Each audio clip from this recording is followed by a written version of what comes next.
Hi everyone, before we begin, we're going to try the warm-up. So please pause the video and try this warm-up. I want you to prove that these two triangles are congruent.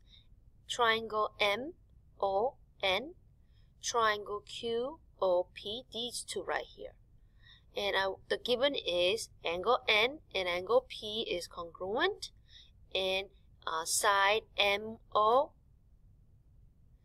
is congruent to side QO. So those are given to you.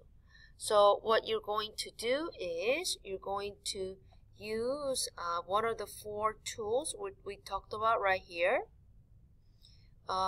SSS, SAS, ASA, AAS. One of these tools, I want you to use those to prove that these two triangles are congruent.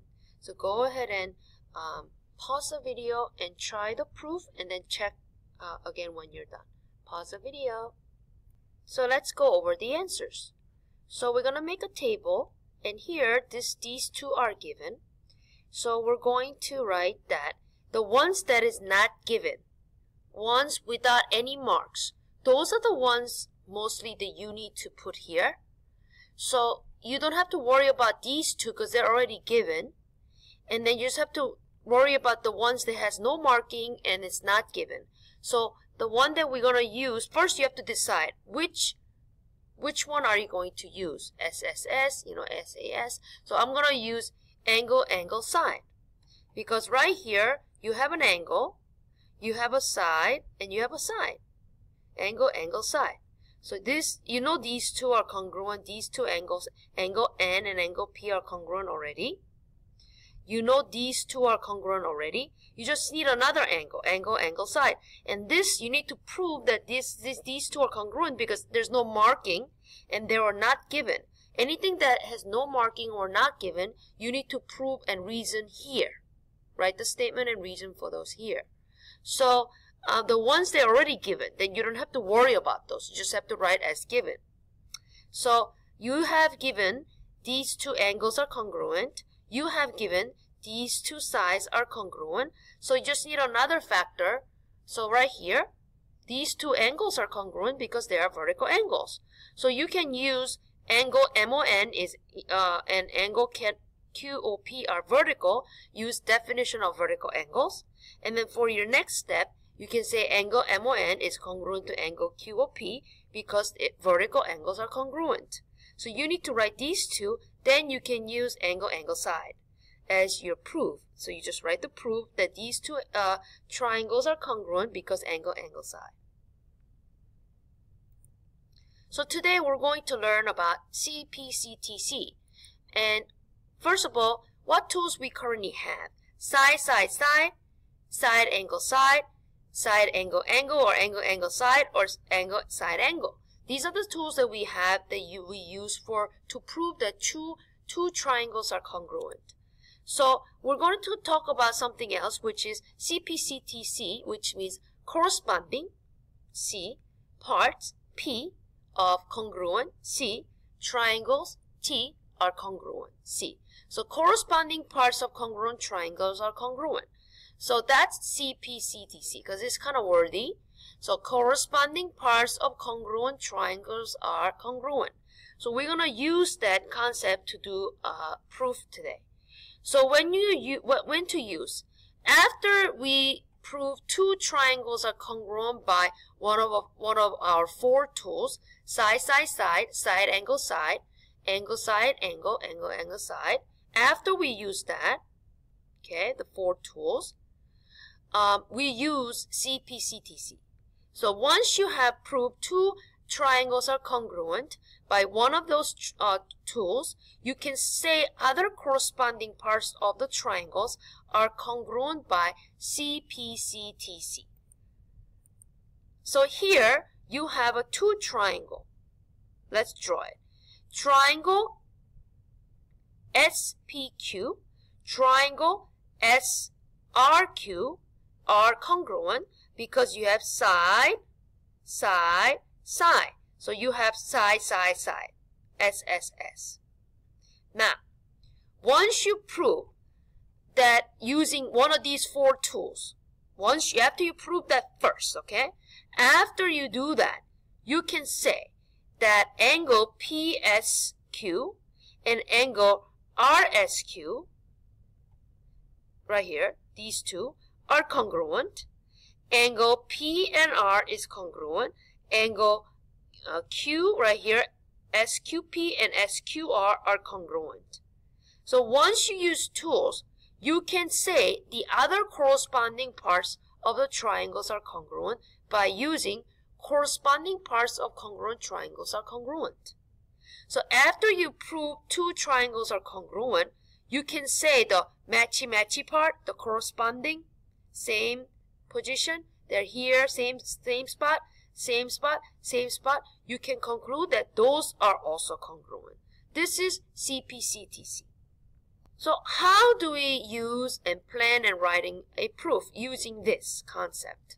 So let's do this together. You have 2 triangles here. Triangle ABD, BCD, okay? So what is given to you? AB and CD is parallel. You see this little mark? That's a parallel. And then BC and DA is parallel to each other. We want to prove that AB is congruent to CD. Plan proof. Show that triangle ABD is congruent to CDB. Then use the fact that the corresponding parts of congruent triangles are congruent. So what does that mean? So first we're going to write the given. So everybody make a table, statement and reason. We're going to prove. Everybody write number 1. Side AB is parallel to side CD, comma, side BC is parallel to side DA. This is given to you. If lines are parallel, then you can use alternate interior angles converse to prove the angles are congruent. So look here. This angle and this angle are alternate interior angle because look at BC, look at AD. Those are parallel, and this is the BD. This line is a transversal. So we know that angle B and angle D here are alternate interior angle. So we can say these 2 are congruent. So we got 1 angle down. 1 angle for each triangle, they are congruent. So we can write number 2.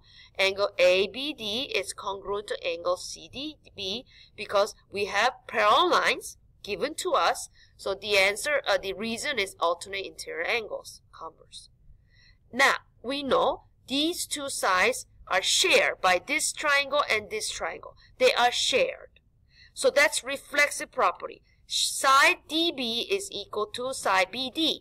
They are reflexive property. They share same side. So now we have angle and a side. We just need another angle. So we're going to say angle CBD is congruent to angle ABD, these 2, because the parallel lines. Alternate interior converse. So alternate interior angle converse is applied right here. So now what do you have? You have angle, side, angle. So you can write angle, side, angle. So you can write down triangle ABD is congruent to triangle CDB. These 2 angles are proven to be congruent to each other. Then how do I prove that AB right here is congruent to CD? Because we did not use these 2 sides for our ASA. They are not part of ASA. When they are asking you to prove something that is not part of ASA or part of the congruent, triangle congruent tools, one of the 4 things, then we do Cpctc. We prove that corresponding parts of congruent triangles are congruent. We prove already, you gotta already prove that these 2 triangles are congruent, and then you can say, okay, after we prove that these 2 are congruent, that means this AD and this CD is congruent too, because they're same. So after you prove that these 2 are congruent, these 2 triangles are congruent, this side is congruent. This side is congruent. The other parts are also congruent. So you can actually prove other parts. That is not ASA here. So when they're asking you to prove something other than ASA or something other sides, other corresponding side or angles in the triangle, then you use AB is congruent to CB because it's Cpctc. Corresponding parts of congruent angles are congruent triangles are congruent. So that's when this takes place, when we use Cpctc. Okay, so let's try another proof. So we're going to look at example 1. You have two triangles here. Here you have same HJ is parallel to LK. JK is parallel to HL. You want to prove that LHJ, right here, this angle, is congruent to JKL. So these two angles are not going to be one of the 4 tools that we use to prove that two triangles are congruent.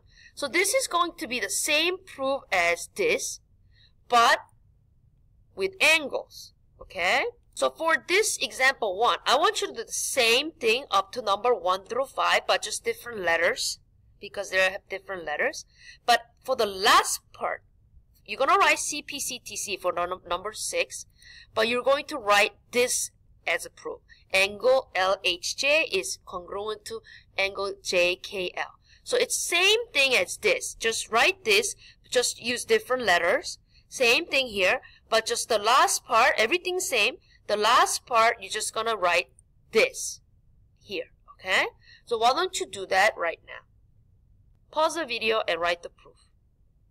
Now let's take a look at example 2. We have given MS and TR is parallel, okay? And then the given is MS and TR is congruent also, okay? A is the midpoint for MT. So we're going to use this. We're going to prove that A is the midpoint of MT. We got to prove that, okay? So we're going to, there are 2 examples. I'm going to give you one and another one, all right? So statement and reason. First, we're going to write this as given. And then secondly, we know once we have parallel lines, we know MTR in alternate interior, and then SR is alternate interior. You can write number 2, number 3. You can make more lines or just all at once. It doesn't matter. And then we're going to first prove that this triangle is congruent to this triangle. Do that first. So we know that if we have angle, side, angle. Side is given already. So you don't need to prove that. If it's given, you don't got to prove it. You don't got to write it down here, okay? So we already done with the proving these two triangles are congruent, that part. So I know triangle MSA is congruent to triangle TRA because angle side angle, SASA. Because right here, angle, side, angle, okay, right here. So once we do that, we need to prove that A is the midpoint of MT, right here, A, midpoint. So we're going to write down that MA, right here, is congruent to TA. Why?